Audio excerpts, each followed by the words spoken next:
Hello, welcome to the April 2024 Fremont for Everyone meeting. Um, as we just discussed, we have a YIMBY Lobby Day report back to share some of what our experiences were in Lobby Day. Um, so who here is familiar with YIMBY Lobby Day and knows roughly what I'm talking about, or should I give a quick overview? Why don't you tell us briefly? Okay, thanks. So California YIMBY is a group that we've sort of officially aligned with because they're trying to work on long-term solutions to the housing crisis and to homelessness by basically making it legal to build more homes and at more affordable prices. And they've partnered with a bunch of other YIMBY related organizations, including YIMBY Action and a bunch of local groups to host a lobby day, which they do every year. And we participated last year. We're participating again this year. And we actually participated 3 years ago, back when it was all virtual. And three of us went. It was myself, Jenna, and Kate Amon this time. And drove up to Sacramento together and talked to the offices of our legislators about a couple of pro-housing bills that we wanted to support. So I have a couple of photos. I put them in a little slide deck to share so that, let me see if I can do this properly. So that you can just sort of see what fun we were having there and perhaps feel inspired to join us next year if you can. So let me see if I can actually do this as a slideshow. 1 second.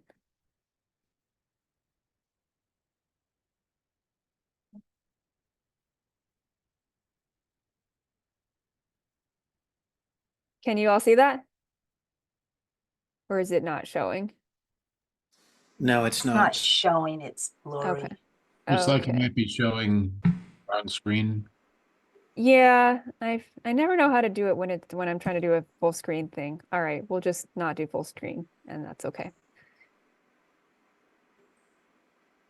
So there we go. There's us. You've probably seen some of these if you were following us on Facebook at the time. But this is our Fremont-based team. And to give you a little bit of context about what the room we were in looked like, this was sort of like the conference portion, which was basically just 2 hours of discussion before we went off to the the offices of our legislators. And you can see our Fremont-based team, you kind of get the backs of our heads over there. But we were in this big room with cool art on the walls and got an overview from professional lobbyists who work for California YIMBY and are experts on these bills about, what we were supposed to be talking about. And then some photos from the lobby session. That is, oh my goodness, I didn't study her name. I'm pretty sure her name's Alicia. She's staff with Aisha Wahab's office. And then Jordan Carbajal is YIMBY staff. So we snapped that photo as we were getting ready for a meeting, and then we got a bit more of a posed photo with her after that. And then later in the day, we had a meeting with Alex Lee's office. And this person, Connor, is the staffer with Alex Lee. And fun fact is that he used to work for California YIMBY. So we definitely had an ally already in the meeting there. And then we also got, you all probably remember Aaron Eckhouse, who used to be closer involved with Fremont for Everyone and kind of took a different role with California YIMBY, but we got to have him as our staff person present in this meeting because we always had somebody who was staff at California YIMBY there in the meeting to support us so that if we got a question we didn't know how to answer, we could turn to them, which we absolutely had to do in this meeting. So it was good to have Aaron there. And then after all the lobbying, there was a reception, and I snapped a photo of Scott Wiener because, everybody loves Scott Wiener. And you can also see some cool people in the background there. I believe actually, I think that's Connor. He came to the reception. You can see Jordan there, who you saw in the previous photo. And I believe that I think is Nolan Gray, who wrote Arbitrary Lines, which is a book about zoning that some of us have read. So that was fun. And then here's the group shot with the Capitol in the background and folks from all around the state who were lobbying for housing. So it was a good time. I hope that you'll consider joining us next year if this is something that you're interested in. And yeah, that's my quick summary. I was hoping to have Kate and Jenna here to share their impressions. If they show up later, we'll come back to that. How's that sound? Okay, thank you. Okay. That sounds good. Yes. Okay, yeah, thank you. I appreciate the feedback. Sometimes I'm just talking at you and I don't know where we're going. Um, Yeah. so then the next steps after we've done this Sacramento-based lobby day, the bills are kind of moving through, and there's gonna be another push to do a local lobby day with the district office, probably in the June or July timeframe. So if you couldn't make it to Sacramento but would like to be in a lobby meeting, that's another potential opportunity. Are any of you here interested in potentially joining a lobby day if it were to be local to us?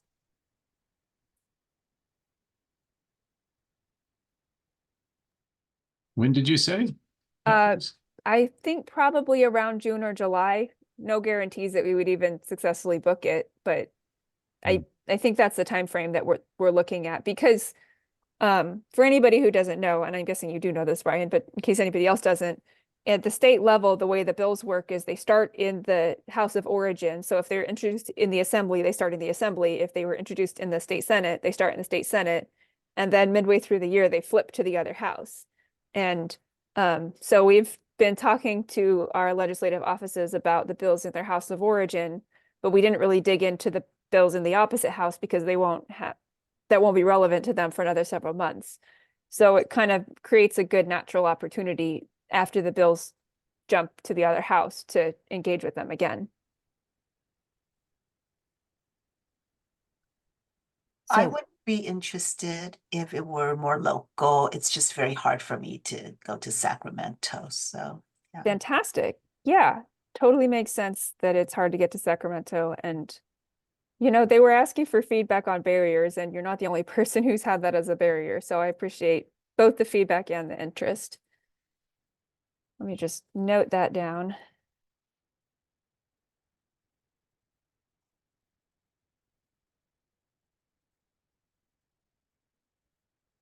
Huh, what we got? And oh, Catherine's here. Oh, gotcha. No worries, Marie. Thanks for checking in. Hi, Catherine. I'm not sure where Jenna ended up, so I've just been facilitating. Okay. And yeah, we're just talking about, we did a quick overview of the YIMBY lobby day that we just had and talking about potential mid-year lobby meetings. And we also talked about potentially trying, so in case anybody doesn't know, last year we had this amazing public-facing town hall with Alex Lee and his office about social housing, which was really cool because it was a deep dive into the policy area so that we all got to learn a little bit more. And folks turned out from not only from Fremont, but also as far north as Oakland to come hear about social housing. If our legislators are interested in doing something like that with us again, then we can try to set that up. Is that something that you all would be interested in? Would be having kind of a public town hall that's hosted by Fremont for Everyone and include a hi Dan, good to see you. I didn't recognize your username, so helpful to see your picture. So Lisa, I jumped on just because I would love, and Alex, just I think took another trip and is doing some other stuff. So I'd be really interested in seeing us do that again and talk more about it. So I wanted to mention that. Thank you. So are you saying dig more into social housing or dig into kind of what he learned on his trips or all of the above? All of the above. Cool. Yeah, that's a great idea. And I don't know if Aisha Wahab's office would also be interested in doing something with us, but I think from what we've heard, they're open to it. But obviously these offices are super busy. So, all right. Well, that's helpful feedback. Thank you for that. And we'll see how we follow up on that. Another thing that came up in the meeting as far as follow-ups was we actually heard from one of the legislative offices. One of the bills that we talked about was SB 937, which Fremont for Everyone has already taken a support position on. So thank you to everybody who voted on that. That's the one that would defer impact fees until a housing project is, what's the correct word? Until it's ready to open, basically. I'm sorry, I forget the proper vocabulary word. But that's really important to make housing affordable to build because you know, the home builder doesn't get to take in any fees. He doesn't get to take in any income until people are living there. So if they have to pay the fees way in advance, then that sort of, they have to take on bigger loans and that just makes the whole project more expensive. So we've taken a support position on that. And the feedback that we got from the office was, well, Fremont has really high impact fees, so it might be good to get this in front of our city council and get ahead of any potential opposition that they might have and hopefully even get them on board. From your all perspective, would you, first off, do you agree that it would be useful to talk to city council about this? And second, would any of you be interested in kind of helping out with that outreach?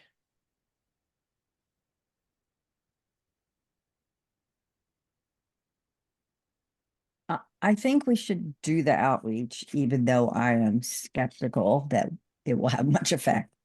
Because they don't hear a lot from the public on this issue. They just hear from staff who is always saying, oh, compared to other cities, ours are low. And it's like, well, then why do we have some of the highest? You know, like maybe they're the way they do the math, maybe they're doing it per person or per acre or something. So I do think it's a good area to investigate, see how we feel about it, and get our position out there. That makes sense. So not just sort of lobbying them for the bill, but also taking a deeper dive on these claims that are conflicting, frankly, between different sources about whether Fremont's fees are some of the highest. Is that right? Sorry, I'm eating. Yes. Oh, no problem. Sorry to interrupt your eating. Yeah, thank you. That's a good idea because I feel like I've heard both of those and didn't dig into it, which really we should be digging into. Does anybody want to volunteer to help out with doing that deep dive on like what's the real deal on the fees?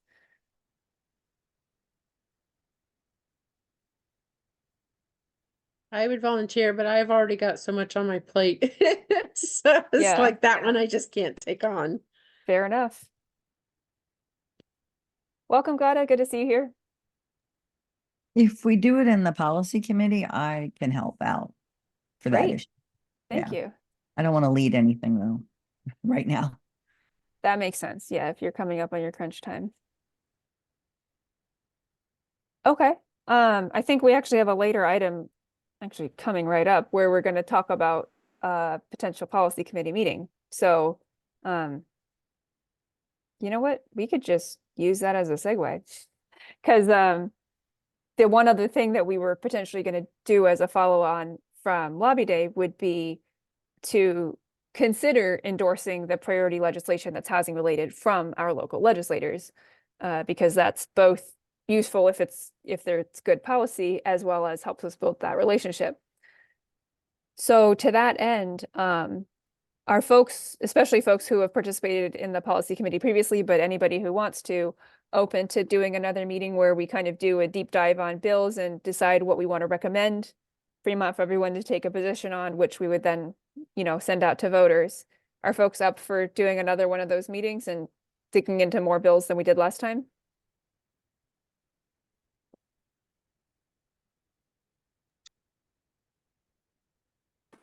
I would say in theory, yes. It kind of depends on when and yeah, mostly when and how much time it takes.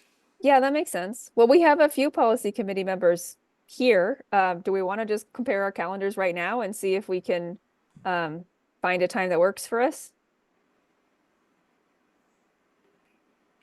I think it might be convenient just to stick with the Sunday at 5. But That works. yeah, yeah, I mean, but it's gonna depend. I mean, Brian's the one who piped up, so it's gonna depend on Brian's availability too. Yeah, how's this Sunday at 5 p.m. look to you? Let me take a look. So, while he's doing that, can I ask a question? The, um, the, are we finding value in the amount of time that we are putting in research needs and deciding to sponsor them or not? Most of them we are sponsoring anyway. So I'm just wondering if, in the past couple of years, I think we've done it a couple of times already. So are your thoughts, is the time we're spending well worth it? Or can we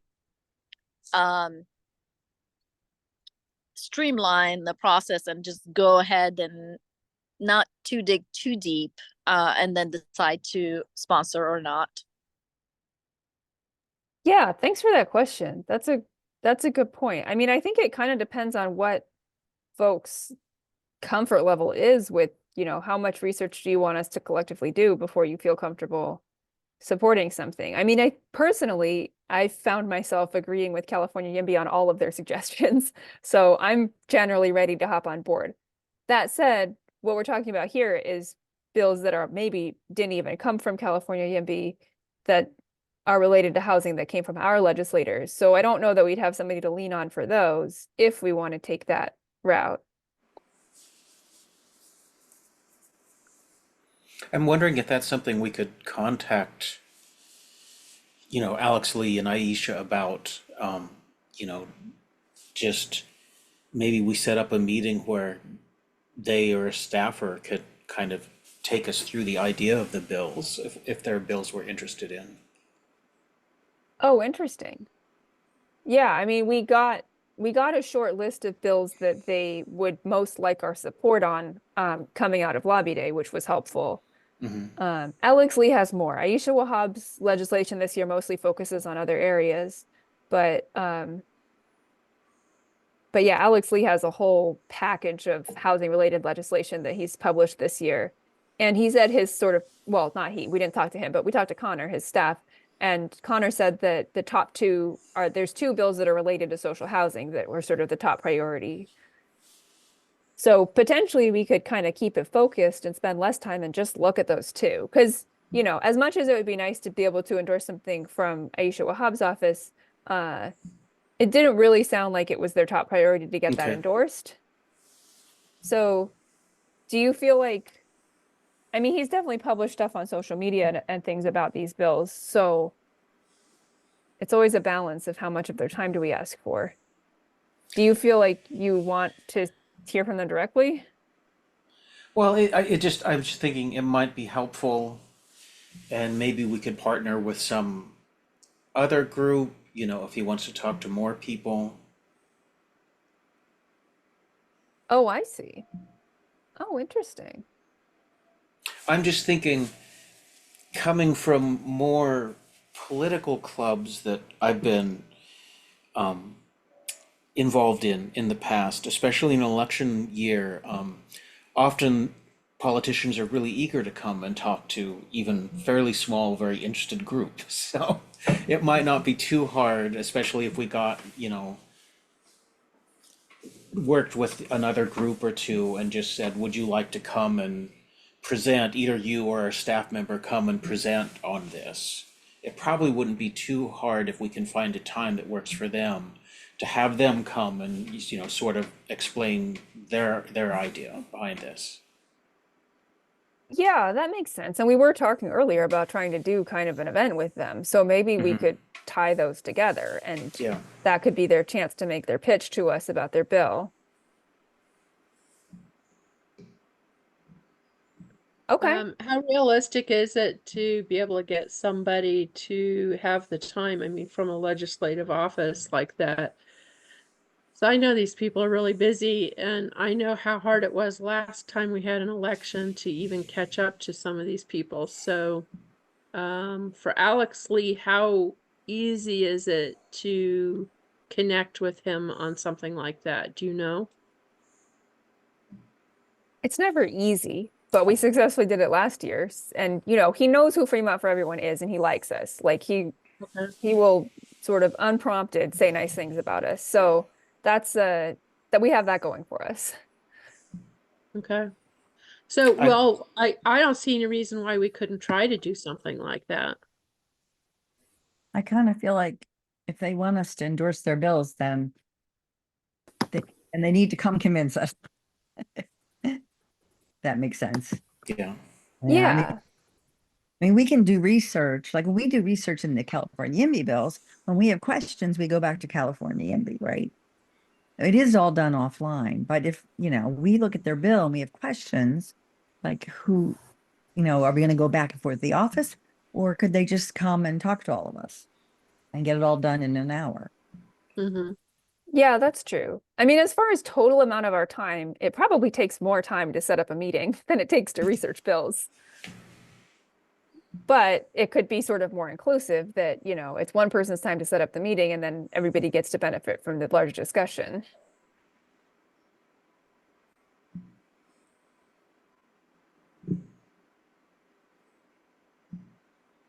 I would like to see more people involved. Yeah, that makes sense. Because yeah, it does sort of feel like we have these small conversations and we make recommendations and then people vote. And I think most people just vote based on the recommendations, although some people I think do their own research because we don't always get everything unanimous. Hi, Jenna. We're just talking about well, two things. Following up on endorsing bills from our legislators, which is kind of a YIMBY Lobby Day follow-up, as well as kind of tying that in with a public event similar to how we did the social housing deep dive last year. Okay, cool. Yeah, sorry. I completely fell asleep. Oh my gosh. Yeah. So I'm assuming you're my brain is still but I'm assuming you're facilitating the meeting. Yeah, I've been just kind of going through the agenda in order. So we're kind of on both 2 and 3 right now because we're talking about you know, how are we gonna talk about how are we going to follow up on the priority legislation? So I like this idea that folks are talking about related to trying to get them to give our pitch. Like Marie, you made a good idea that if they want our support, you know, they have to put something in. So Is this going to be the continuation from like the other lobby thing that Yimby's doing? I don't understand your question. What is this specifically referring to? Because I know that they're doing like the lobby blitz in the summer with our. That's a bit separate. We Oh, talked okay. about the lobby blitz, but we're also talking about Fremont for Everyone taking positions on these bills, and trying to have an event where, you know, similar to how we had Alex Lee come and talk to us about social housing last year. Oh yeah, I am. I've been trying to work that out with Wahab. Trying to, because I've been talking with her chief of staff, which is her cousin. Okay. But yeah, there's nothing solid yet, but she said she's still interested. So Okay, great. And then do you know if Alex Lee would be interested in doing a follow-up event to kind of pitch this year's bills to us as well as talk about updates based on, like Diane had a really good idea to have him talk about what he's learned from his recent travels as well as talking about any updates to his social housing strategy. that'd be yeah, I would need to get in contact with him. Oh, you know that yeah. I'm down. I haven't technically talked to him about that, but I will make that a priority. Thank you. Cool. Yeah, of course. Okay, so that kind of I'm sounds like we have alignment and next steps. Did I miss anything on this one? I have a question for you, Lisa and Please. Jenna. Do we have Are there other groups similar to Fremont for Everyone that are in either of those jurisdictions, like other of the jurisdictions of Alex's or even Aisha's? Well, we have East Bay for Everyone, which is we're a Okay, branch off of. I don't know. Do we have anything else? That's a really good question. There's got to be something in San Jose, right? But I don't know. that's what I would think. And what I was going to say is that maybe if we combine groups, we were talking about numbers and stuff.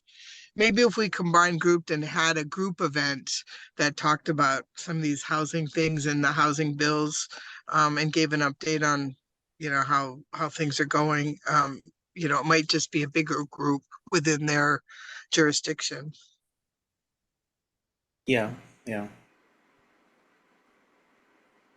That's And, a great point. and we could invite the public and maybe get some new members. Yeah.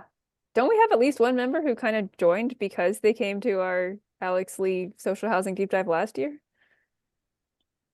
I don't know, I missed it. Okay.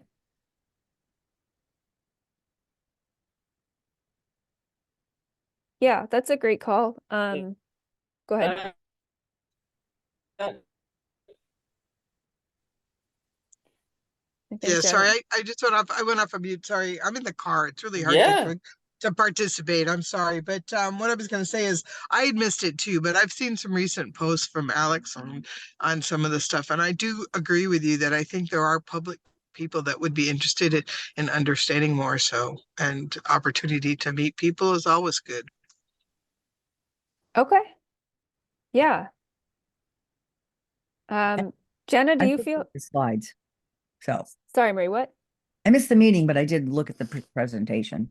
Oh, great. This And is I very, also, we had posted it to the Facebook Live but the video sort of disappeared from there. So I went ahead once I realized that and posted it to our YouTube channel. So if you want to see it, you can go check out the YouTube channel, Fremont for Everyone's YouTube channel. And it looks like we're having discussion in the chat about when we're all available. Sundays at 5 p.m. seem pretty good, but Marie can't make it this coming week. I can do this coming week, but not the following week. So if we're going to have two different conversations, we could kind of optimize it for who's available at which one. Do we want to do a conversation? Do we want to still have a conversation about legislation, or do we want to focus on trying to get this meeting with Alex Lee's office or event with Alex Lee's office instead of ourselves doing the research? well, we did talk about researching the impact fees as well. So that we Yes. can take a position on that. Yeah. Yeah, I was thinking we could save that for when you were free, but if you'd rather not worry about coordinating, we could also put that for this Sunday. Whatever works out. Okay. Okay, so is this Sunday generally good and we can cover bills and or impact fee research? Except for Marie, I think. Okay. I think I'm hearing that we'll have a critical mass if we book it for this Sunday, so I can take an action item to send out the calendar invite for that. Does that sound good? Sure. Okay. And is Everyone there in favor say aye. Hi. anyone here who wants to be part of that who has not been part of policy committee stuff before? Because I wouldn't know if I'm supposed to add your name.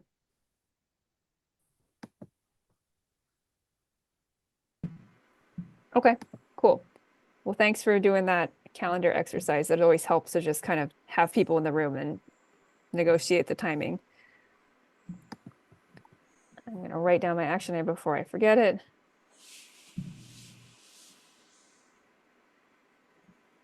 Gotcha. Okay, thank you, got it. That makes sense. Great. So we talked about next steps. I also wanted to just sort of give a shout out to everybody who participated in the previous round and show you the fruits of our labor. I mean, to the question of whether it was worth it, I'm going to quickly screen share and show why it's so exciting to do this. So I'll just share my desktop real quick. So this here is the bill analysis that you get from you can find this on this Legend.info website where you find all the information. And this is, you know, what gets presented to the committee so that they do their committee work. And if I did this right, there's our name on an official document that's, you know, along with a bunch of other supporters. Oh, that's really cool. Yeah. Alphabetically first on the list. I love it. No, sorry, that's just first on the page. But yeah, we ended up at the top of this page, so that's pretty cool. At least, yeah, the top whatever 20. Uh-huh.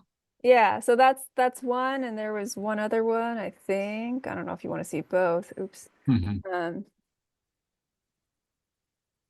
Were these the bills that we pitched to Alex and Aisha's staff? The one I just showed you was, this one's not. There was sort of a separate list of bills for, yeah, there we are. For what California YIMBY asked us to endorse as a priority and what was prioritized at Lobby Day. And there was overlap, but I think it was because Lobby Day was like a big coalition. They were focusing on bills from different coalition partners. Makes sense. But yeah, they're all yeah. aligned. If anybody has a chance next year to do it, do it. It's so cool. Yeah, perfect segue, because I was about to say we should go back to hearing your report back of your Lobby Day experience. I showed the photos. Oh yeah, you want me to do my report back? I'm totally down. Go for it. It's a really great way to what's the word I'm looking for? Give yourself a little motivation. Because I mean, California YIMBY obviously makes it really easy.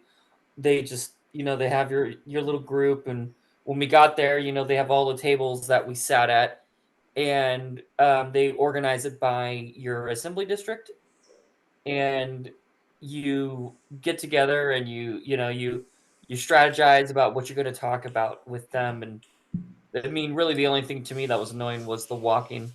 I'm not a big fan of walking, but it was really cool because we started with Aisha Wahab's first, and you get 15 minutes, and we just Lisa, of course, did most of the hard work because she's such a great note taker.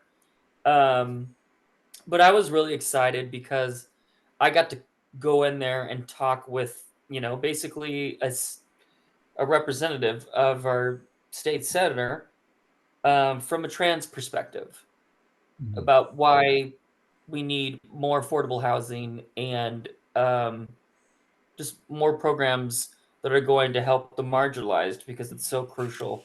We don't get to be in the room for these things very often, and it was, for me, I felt super honored, and it was just like direct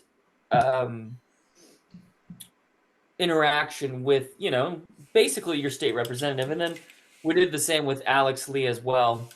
So being able to just have my voice as a trans activist in the room with such important people, it's an experience that I'm certainly not going to forget, and I hope that I can continue to have that. And I think that if everybody's able to get that experience, it'll give them a little bit more hope. It's hard a lot of times to look at everything going on and you're like, well, what am I going to do? What's my voice? Why do I matter? Right? It was really cool to be with a ton of people who were like-minded, with the same goals. And then, of course, we had a little get together afterwards, and that was great because I'm a social butterfly, and so I get to know so many different people and make so many different connections, which is also a big selling point to me as well. So I loved it, and I hope that I can go back next year. So yeah, that's a bit of a nutshell, summed up my experience with California YIMBY Lobby Day. Thank you, Jenna. That was awesome. I hope everybody wants to join next time now. Oh, yeah. No problem.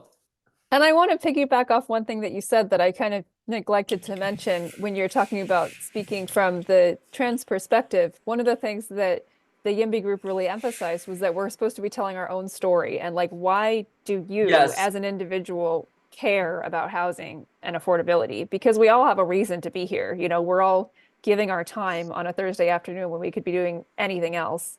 And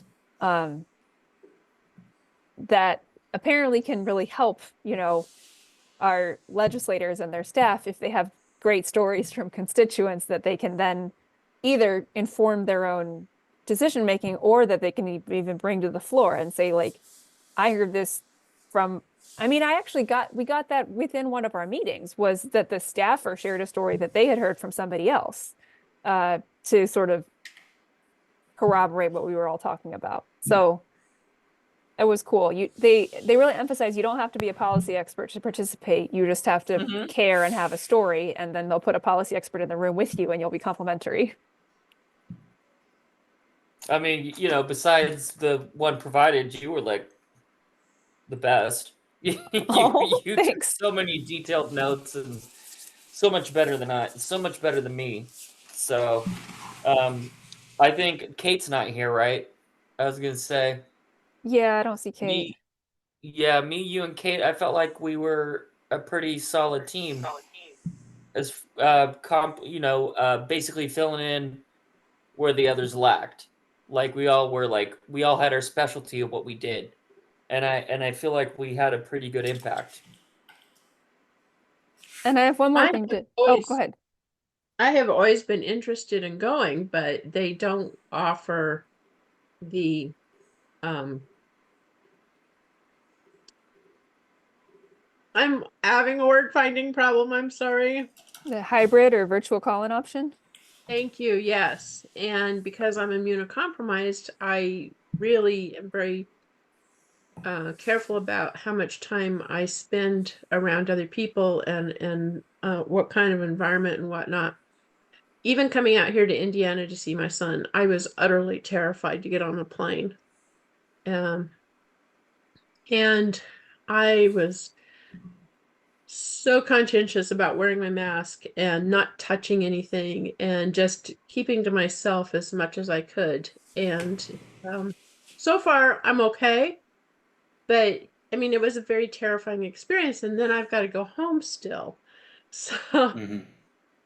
um, doing But I, something like that would be really difficult for me unless it was a hybrid. So until they offer hybrid, I feel like I'm being left out. And I do have a story to tell. So I Catherine, don't feel left out. Can I bring up something? Because I've sure. done this a few times. Do it a video. Have somebody Mm. take a video of your story. They will watch the video. Mm, They want to hear the stories from people, so they don't want to lose your voice. And so a video is a really good option for you. thank you. I It, appreciate that. I'll just second that because I'm in somewhat of a similar situation, and yeah, it's like events that don't at least offer a remote option, I just feel excluded from. Hmm. And the last time I got sick, I ended up in the hospital on oxygen. It was really bad. I don't want that to happen again, so I'm really careful about, and public events where nobody's taking any precautions at this point are just not really okay places for me to be. Exactly. I'm in that boat and Di I really appreciate your suggestion and that's a wonderful way for me to get my story out, but I'm still missing out on the information. So, I'd still like to have a hybrid option, but I will definitely do the video thing if it's not an option later. What I'm hearing is since it's up to us to organize our in-district lobbying, that we should definitely have a hybrid option for that if we manage to get a meeting. And that should be Please. fine. When I've been in other in-district meetings where we had people calling in and I don't think we even asked permission. We just did it. And sometimes they even prefer a virtual meeting because then they don't have to travel anywhere. Yeah, sometimes that makes it easier if you're meeting with politicians. Oh, I'm certainly down for hybrid or virtual. I'm lucky in the sense that I'm able to do public stuff and I prefer it. but I'm also aware that it is a blessing and it is a privilege, and so I am totally down to with the lobbying blitz. I think we could probably push for sure to make it hybrid if they are going to do still want to do it in person. Yeah, and you could always do both. I mean, the thing we had with Alex, Yeah, you know, had both options, and that was great.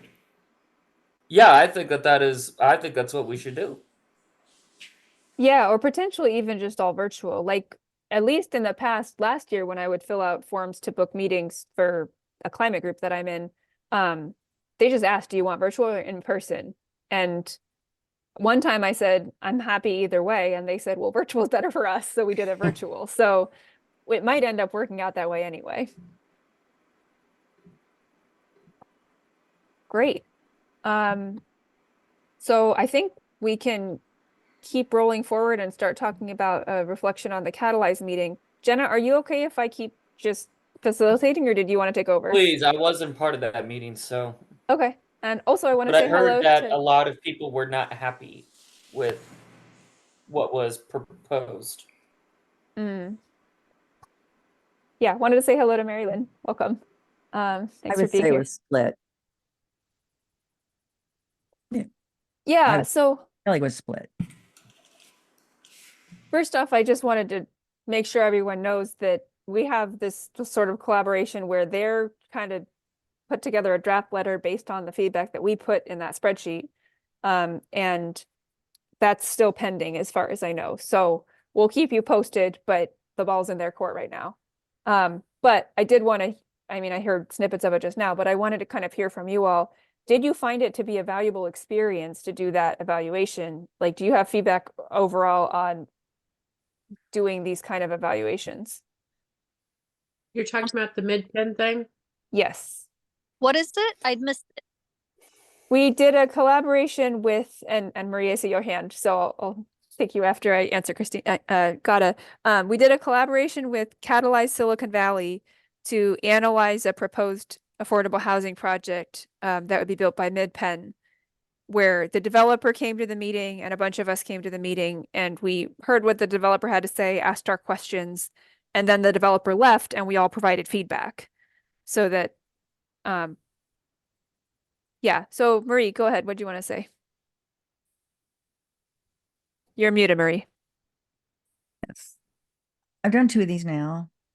And both times after they were over, I felt like, we could have benefited from a little pre-meeting, even just 15 minutes before to say, what are we doing here? What's the purpose of this feedback? Who's going to get the feedback? And also like the categories and stuff. And I think that would have been helpful. I think we would have been able to ask better questions, for example, of the developers before they skedaddled. And yeah. Yeah, I agree with Marie. I mean, I think that still went in kind of prepared for some of that. But I think the questions were all over the map for us because we really didn't understand what the purpose or the focus should have been. So I think that is an excellent point. Yeah, thank you. Because I think, Catalyze SV is used to doing these and they know what their evaluation criteria are, but we don't do this every couple of months. So yeah, that refresher. Good call on that. Any And other feedback? I'd like to also add that, yeah, those the evaluation or the feedback questions, I didn't understand that there was an explanation at the bottom until I had scrolled down to the bottom. And so having that information ahead of time would have been good.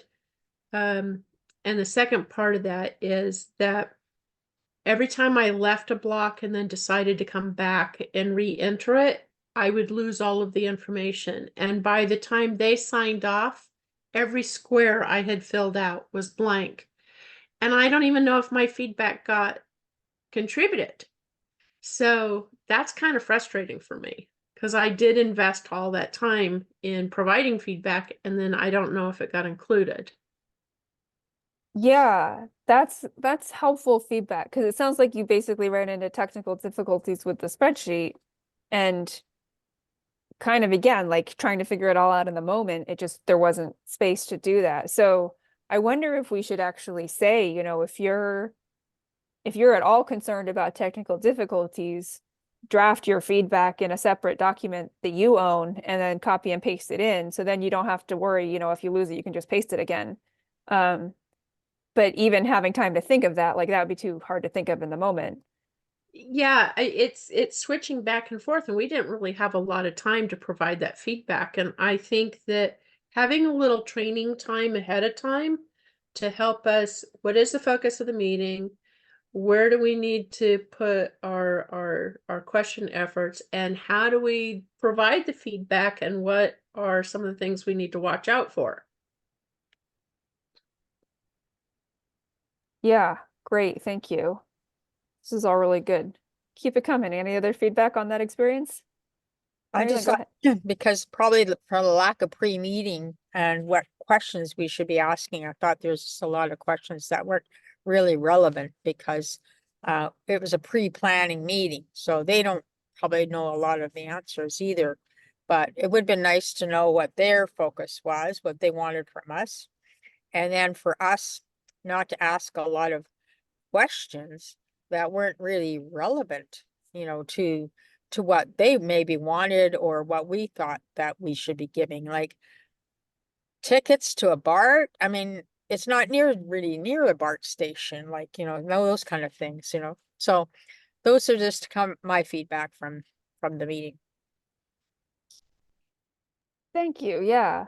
I think we were mostly focusing on bus tickets, which is relevant, but if there was BART in there, then yeah, I agree that would be kind of unrelated. The only thing I have to laugh at is when we talk about AC Transit, everyone thinks BART, so I'm not surprised. Oh, I didn't know that. Yeah, It's that such a happens a lot. When people talk about transportation, they automatically assume BART. Yeah, it's just that a couple of people kept bringing it up as their BART tickets, as there's just going to be, and it's not even going to be near BART, you know, kind of thing. So I think there's just a mix, you know, for us to come together and say, what questions do we really need to know? What is it that they really want to know from us, rather than just a blanket, we approve kind of thing. Yeah. Oh, and Diane, I wasn't sure if you wanted your name attached to your question, so I had asked your question without giving your name. So I don't know for sure since I know you saw my message saying that uh I saw your message offering them to reach out to you. I don't know if they know who to reach out to. I did talk to the Catalyze SV people and make sure they knew. So in theory, they Okay. could pass that along. But Okay. yeah, if you're not hearing from them, it could just be that they didn't get all the info. Yeah, and when we talk about transportation, you can always put my name to it. I have no problem with that. I appreciate that. I will try to remember So, that for next time. Sorry about that. no problem. Thanks. And thank you for the question. I was glad to ask it on your behalf because I wouldn't have thought of it and it's a good one. Yeah. We got to do more of that. We got to do more of looking at the whole picture. Yeah, definitely. And it was interesting that the city had asked them to do it as well, and they hadn't yet. So now they've been asked by two parties. Right. Well, I'm glad to hear the city had asked because that's a new one. Yeah. I think they had asked basically the same thing that you were asking, if I understood correctly. Oh, good. Okay, well, I think I got a lot of good feedback. I can take an action to pass this on to the Catalyze folks. And, you know, if we do a collaboration like this again, we'd like to have a little bit of training. Anything else before we move on to the next topic? Wasn't there something similar that was going on in Belmont that night that we had the last meeting? If I know what you're talking about correctly, it was actually our last Fremont for Everyone meeting that there Yeah. was a housing project. I don't think it was, oh, I see what you're saying. It didn't seem to me like it was specifically a Catalyze type thing, but it was a community meeting about a housing project. Yeah. where I Did think they were, we get any feedback from that, or did we find out? I don't think any of us managed to attend. Catherine, I think you were trying to, but you sent me a message and I missed it because I was busy in the meeting. So were you able to call in? No, I wasn't. They made it so complicated to get in, and finally I just gave up. Oh, geez. Okay. Yeah, Rude. I mean, we tried, so thank you for trying. I appreciate that. Yeah, we got just sort of a last minute outreach from, I'm not even sure who it was exactly. I think they were the housing developer that was just kind of scrounging for PMB groups in the area because it's not like we're that close to Belmont. No. Yeah, it was such a complicated process to get in, and I just said, I couldn't do it. Gotcha. Okay, thanks. So the next thing that we were going to talk about was our group research project to talk about homelessness programs. Catherine, did you want to introduce this one? Oh, sorry, I catch you right when you put something in your mouth. Classic. Yeah, it's okay. You could talk with your mouth full. It's cool. We don't care. Yeah.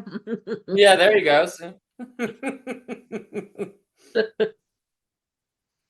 So, we've been talking about this on and off for some time, and that is that a lot of questions come up.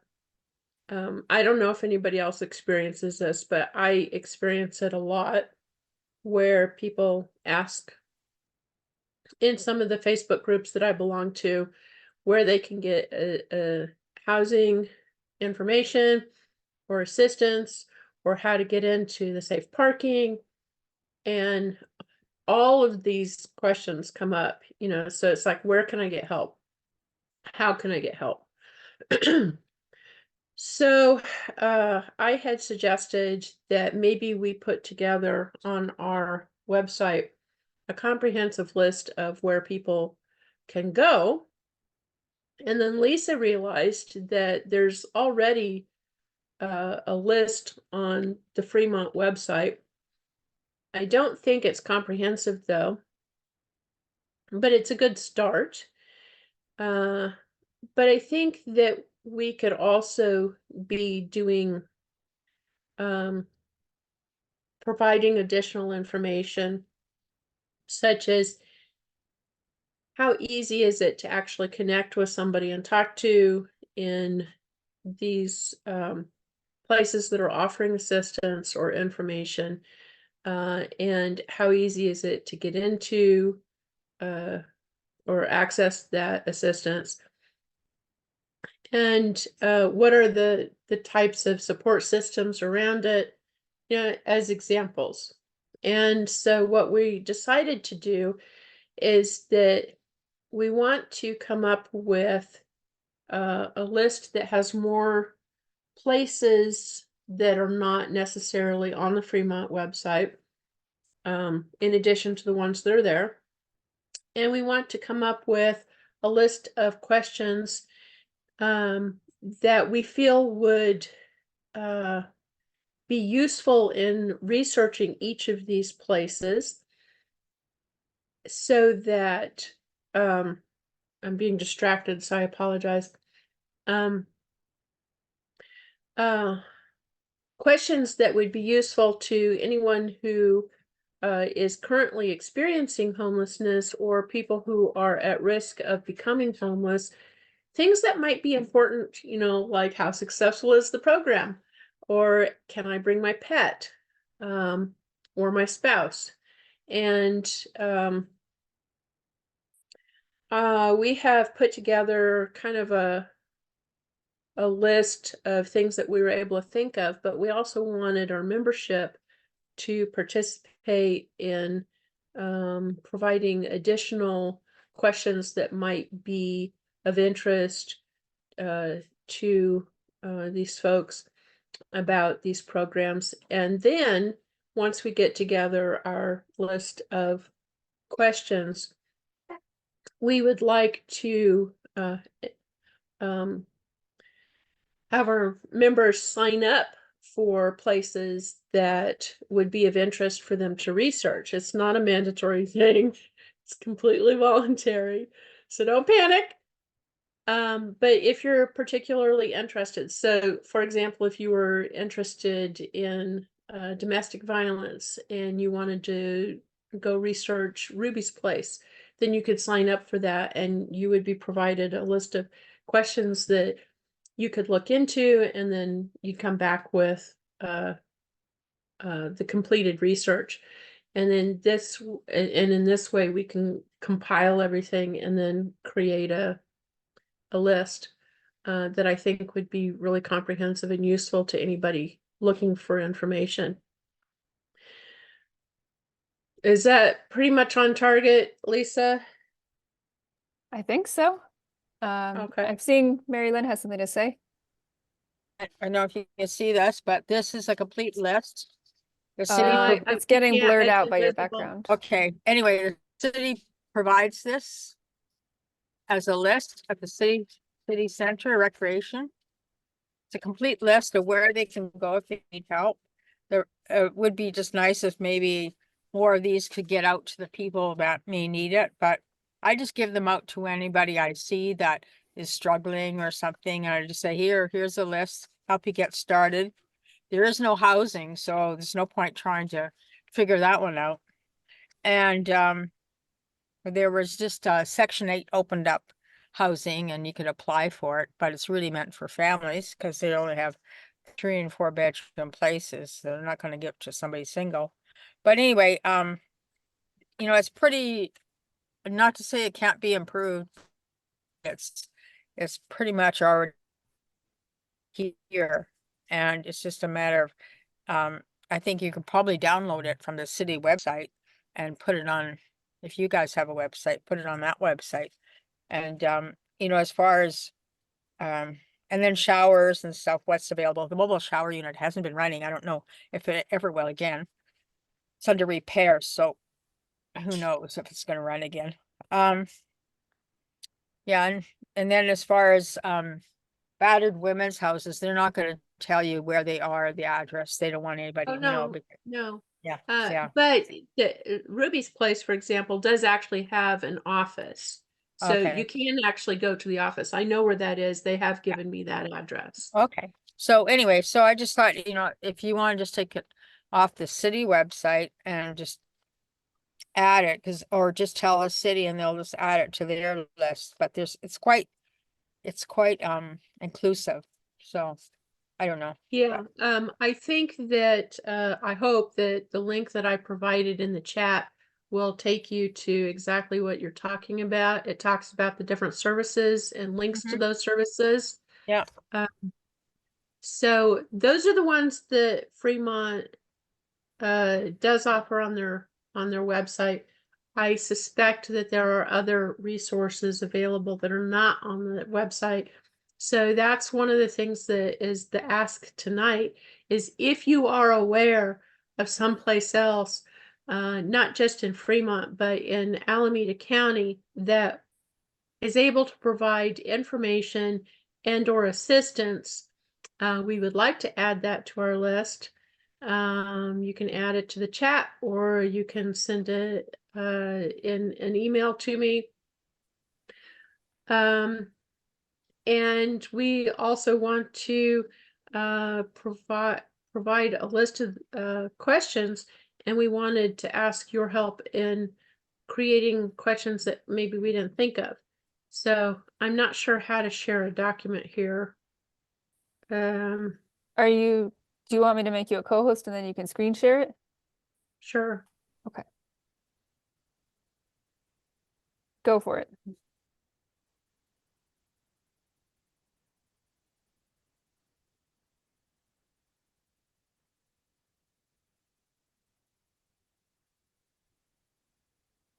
Okay, is this by any chance visible to you guys?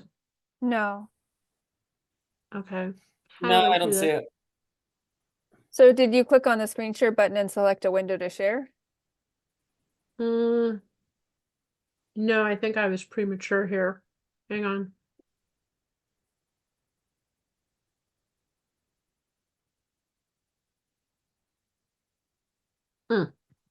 There it is.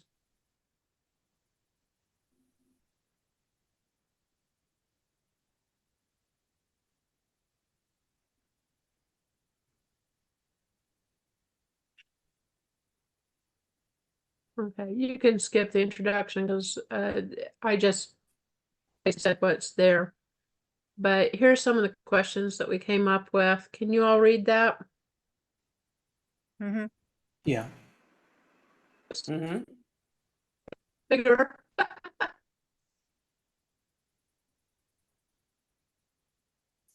There's a company that's been contracted by the city of Fremont, and they already did a couple of sessions, ask questions of people that are in house to find out what their issues are. And I think the biggest issue is that it just takes too damn long to get anything done. So that was sort of like the outpouring thing. And then they said they would definitely speak on behalf of the people that are facing this right now. And so they did submit the report. I think I already posted the report in Facebook group already, so you can pull it up there, what the results were. Yeah, can you send us a link to that in the chat? Well, it's in Facebook. I'd have to go back and Okay. I don't think I have a report on my laptop, but let me look. I don't know where it would be. I probably don't have it.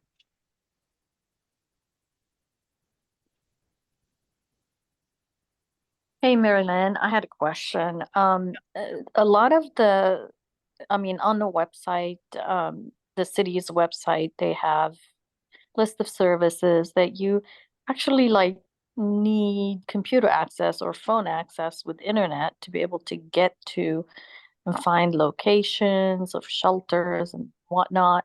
Yeah. But I'm not sure if that's what's on the flyer as well, if it refers to a website. Well, it gives you every day what is available for that day and where you can find it, the address. Okay. And that, then but on the back of the sheet, it tells you their phone number. And some okay. have addresses, some don't, some are just phone numbers. Yes, it Covers assumes, Newark people to who are Hayward. homeless have phones, but most Well, of if them you're gonna be don't. on the street, you better get a damn phone because you can't Yeah. exist without a phone. All the homeless people I know have phones. Yeah, you have to have a phone. You cannot operate without a phone.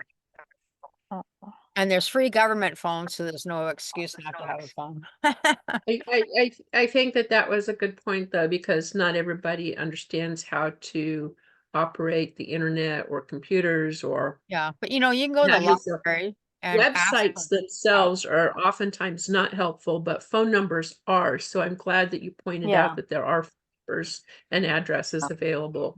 Yeah, and if you go to the library, the librarians I find are quite helpful. They'll point out, it's okay, you can go there, this is what's available.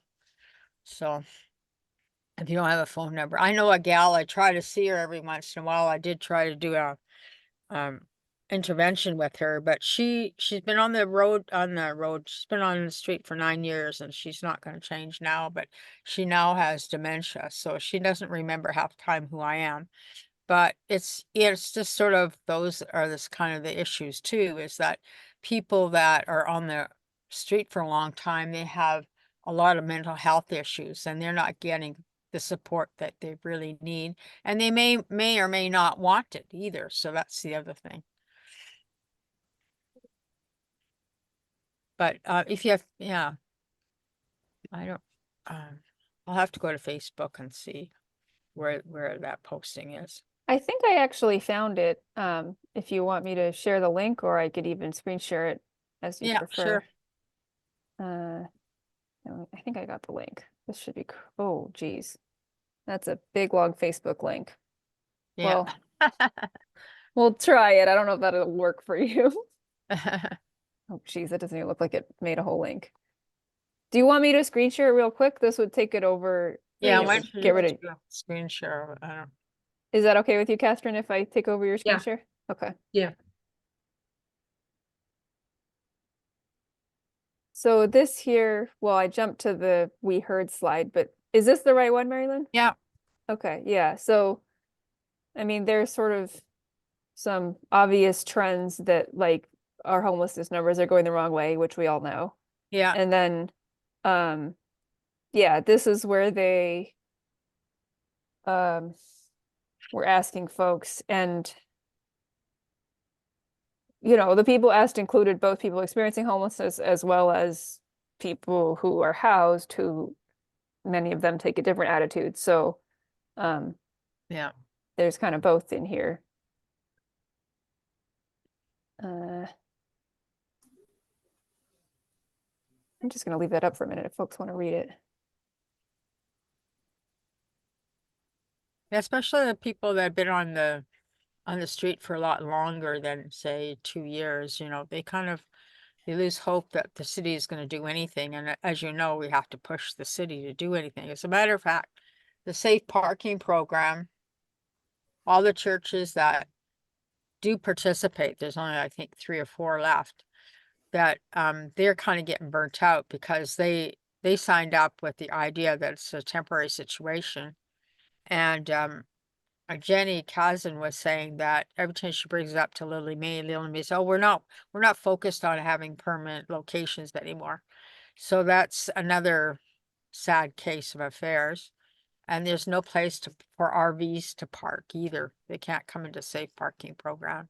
So more needs to be Yeah. done about that as Thank well. you. Thank you for saying that, because, I've been saying that too, and that is, we've had a change in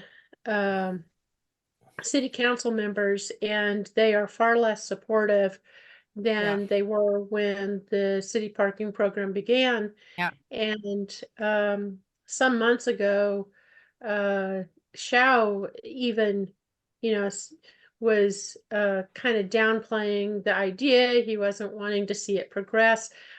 And I said, I'm kind of getting the feeling that we're not going to advance to the next two stages, because he's really kind of sending the message that he didn't come out and say it. Yeah. He was sending the message that he was kind of hoping it would just die out. Yeah. And I said, these churches are only going to last so long, and they're going to get tired of doing it. Yeah.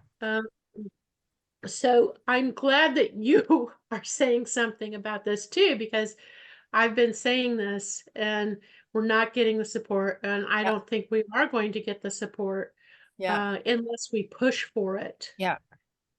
Yeah.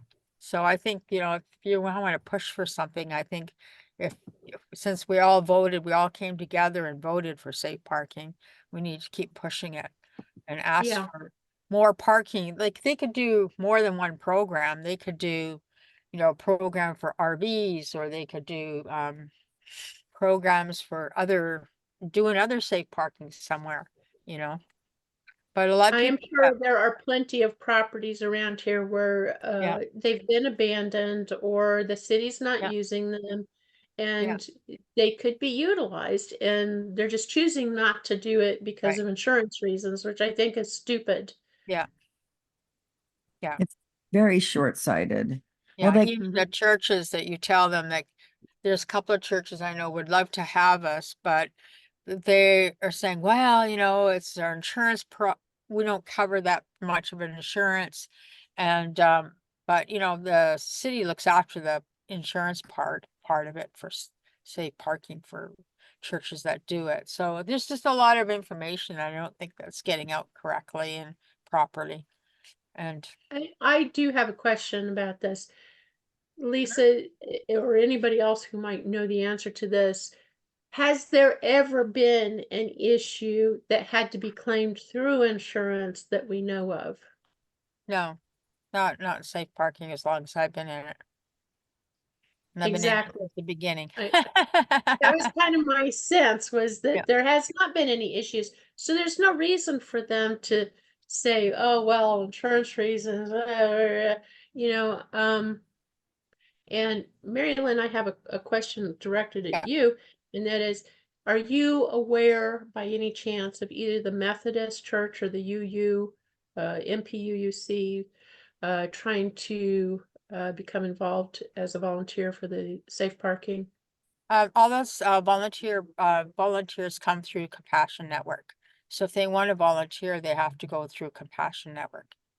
Okay, because I am aware of the Yeah. fact that they're trying to get involved in that, so just so you guys know. Yeah, I mean, like, I know they don't have a lot of parking spaces, but there is, like, this is the other thing about safe parking. They took the smallest church that they had, which is no longer on the program, 15 parking spots, and they keep saying, well, we have a wait list. You know, on average, there's only maybe 8 of us that park here every night. And where are the other people? There's no wait list. And if there is a wait list, it's just for them to say, oh, well, we just don't have the capacity for more people. And there are a lot of people that sign up but don't show up, and so they're off the program, you know. So there are issues, but you know, you just I think it's all just excuses, so I think we as an organization really just need to keep pushing and pushing and pushing and pushing on this. Yeah. Yes. So I don't want to be the downer here, but there are some real issues here, and the insurance is a real issue. And while there may not have been any claims, all it takes is one to then really cause an issue. And insurance these days, as you all know, probably just with your own house insurance, your own other kinds of insurance, that's going up and up, and they're dropping people left and right. So as a nonprofit, we have a hard time getting insurance now. Our prices have increased substantially, and it is an issue. So I'm just kind of bringing that up. So Yeah, but the city looks after the insurance for the churches. They insure the program, and yeah, no, I sure, understand that. you know, they do that. So it, I don't know. There's one gal who is a pastor. She says, I want to host this, but my colleagues or my people that come to the church, Chinese church, they say no. So it's also an ethic thing too. Yeah. So it is what it is. Yeah, So, Marie. you know, say, when I first started volunteering in the program, there was a list of 24 people who had been approved. And then they said, don't worry, not everybody comes every night. Now the list, supposedly the program takes 15. The list has had like 11 or 12 for at least a month, maybe 2 months now. So I don't know what's going on, but it does really feel like the city's hoping the whole thing will die out. Yeah. Because they say there's a waiting list, but they haven't vetted more people on the list. Churches drop out, they don't get replaced. Yeah. See, that's what I've been saying all along. They're hoping for it to die out. And Yeah. unless we stand up and push for it, that's exactly what's going to happen. Yeah. Yeah, we've had instances where RVs have showed up and we have to ask them to leave. There was a guy that showed up yesterday. He's been here before. I actually had to tell him he had to move, otherwise I had to call the police. And no, not that the police would come, but you know, nobody wants to be chased down either. It's just like, well, the challenge is that we're all vetted. We all have our background checks. So for somebody to show up, I feel for you, pal, but you know, you're not vetted. We don't know if you're a murderer, you know, whatever. So yeah, so a lot of us have to take things on our own hands, which I don't get paid for doing this work. But anyway, yeah.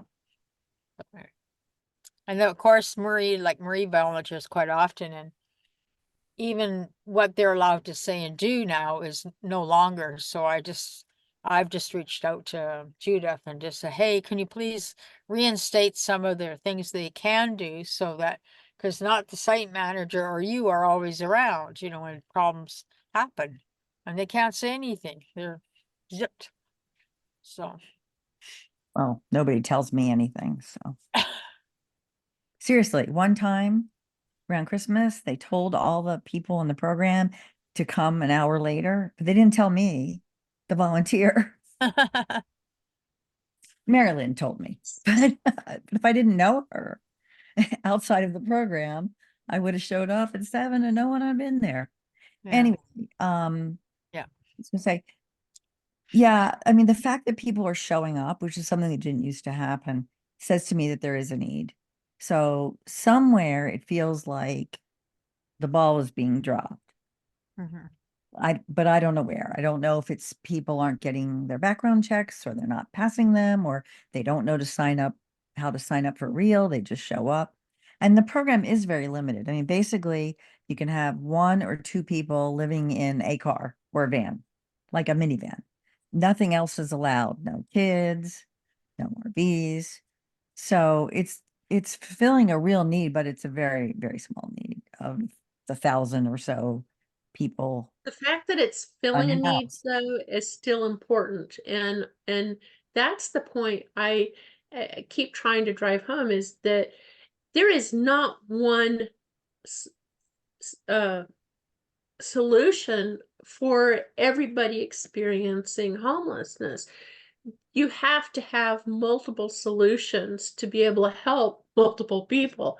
Building an HNC is great, but it's only going to help a limited sort of population. Having a safe parking program is only going to serve a limited type of population. You have to have a car, you have to be single, you can't have kids, it's it's ridiculous to think that there is going to be a one size fits all situation. And I keep saying we have to have a multi-pronged approach. Yeah, but what I'm trying to say is they're needlessly restricting this program because they Right. could have a safe parking program that allowed RVs, that allowed families. I know the families brings in insurance issues. Well, the But- families is because then all the kids need to be background checked, and they're just saying it gets to be too expensive, so that's why they said they don't allow families. More expensive Okay, why do than kids have to be dealing with background unhoused checked? people. I heard it was the volunteers would have to be background checked when they're not today. You don't, like, I didn't get background checked as a volunteer. I Are don't you think. sure? I had to fill out a form. They said they were going to back to. Oh, they're maybe they did. Maybe it was just so long ago that I Yeah, no, forgot. everybody gets background checked. Yeah. Okay. and Even if a everyone in the volunteer, you have program to have a and all- background check. Yeah. But I mean, we have this program. There's clearly a need. Instead of letting it shrink, it needs to be expanded. You Yeah. know, So we're getting close to the end of our time for this, and I think what I'd like to see is how do we turn this need that we all agree with, and thank you, Jane, take care, into, something practical that we're gonna do. Like, do we want to send a packet of handwritten letters and drop it on the doorstep of somebody at city council so they see how many of us care? Or do we want to just all send a bunch of emails, all go to a same city council meeting and, make a big showing during public comment? I don't know. All of the Oh, I above. love the big showing during city council. Yeah, Okay. Have like a big force and to be reckoned with. It's Yeah. great. Yeah, so I'd what we say should- all of the above. all of these, I think. Somebody willing to help organize them? Because I can't personally organize all of them. No. What meeting should we storm? Would you Good say? question. which ones are they talking about? Didn't they just have a meeting this week on Tuesday about some homeless issue? The meeting on Tuesday talked about a housing issue, which, of course is Yeah. related to homelessness, but it wouldn't have been particularly relevant to talk about safe parking because it was a California Environmental Quality Act challenge to some market rate housing projects. So I'm thinking that we would do this as part of the open public comment at the beginning of the meeting. So we don't have to wait for it to be on the agenda because they're not putting what we want on the agenda. That's kind of the Yeah. problem. That's smart. Okay. and I think it might be good to do a little research too. And by research, I just mean like maybe we could call Suzanne and say, what are some of the issues? What's going on? Because I would really like to know why there's only 11 people on the sign-in sheet when the program, Well, there's it 11 would be- people, but there's only about 8 people that show up. But if they had 24 people, then maybe 15 people would show up, right? So anyway, and they used to have more people on the list, and they're not Well, on. see, and I know that there are people asking about it because I've seen it multiple times. I've actually talked to people who've asked about it in my online groups. And I've asked, who have you contacted? How have you contacted? You know, and they're actually calling the phone number, but nobody's answering the phone. You have to So- email, you have to do an email at safeparking@fremont.gov. Okay. And That's the if contact. they don't have email, that's kind of a Exactly. problem. Well, Yeah. I don't get somebody to, Mm. maybe they work with somebody that has an email account and they can just send their bunch of names. And say, these people are interested, because they have to have a phone number and email to, or something to be in the program. You cannot not have a phone. But anyone can have an email. You just go Yeah. to Google and make one. I Yeah. have Yeah. 10 emails, I 10. agree, but not everybody understands how to use it. A phone I get. I mean, everybody knows how to use a phone, but not everybody understands email. Well, you can text or email on a phone. Yeah, and that's what people do. Yeah. I mean, it's their computer, right? Yeah. So Because they can't have a real computer because they don't have Wi-Fi, so they have a phone. Right. on these I'm just saying not everybody understands how to use it. Yeah. I ran into this when I was working with oh shoot, what is it called? East Bay I can't remember. Shoot, Yeah. I'm having a word finding issue tonight. I am so sorry. Yeah. I think a lot of people don't Anyway, come the into point program. is when we were trying to get information out about COVID and the uh pause on the evictions thing, we were running into A, language barriers, and B, computer issue errors. And we were trying to set up places where people could go to use a computer and get assistance from somebody who was trained in a computer for anybody who didn't understand. But we're still coming up against language barriers because information was not always being published in the local language. So computer issues and language issues are continually a barrier. and there's also the mental health issues as well that most of suffer from. What I was going to interject there on the open comments for the city council, it would be great if we can have an actual person that participates regularly in the safe parking program to show up and provide a testimony about how helpful the program is.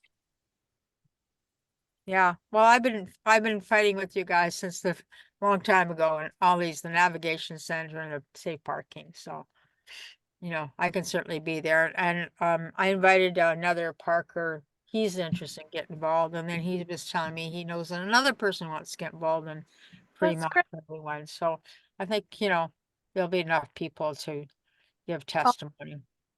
I think that's a great idea.